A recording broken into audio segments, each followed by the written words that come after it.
আজ বৃহস্পতিবার, আজ থেকে আবার একটা যুদ্ধ শুরু হলো বলতে পারো। কিসের যুদ্ধ, চলো তোমাদের গল্পটা শোনাই। তো মিমিকে সকালবেলা ঘুম থেকে তুলছি, কারণ ওকে স্কুল পাঠিয়ে মাকে নার্সিংহোমে ভর্তি করতে দিতে যাব, কারণ মায়ের কাল অপারেশন হবে। তো মা ওই জন্য ব্যাগটা গুছিয়ে নিয়েছে, ভালো করে ব্রাশ ট্রাশ ঢুকিয়ে নিচ্ছে।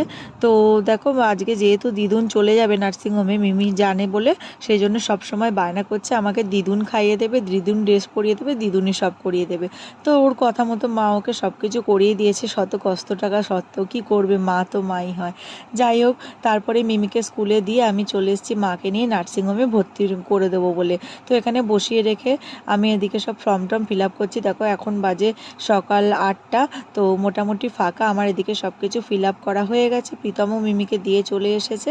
তো এবার আমি উপরে নিয়ে গিয়ে ওনারা আর কি বেডে দিয়ে দেবেন।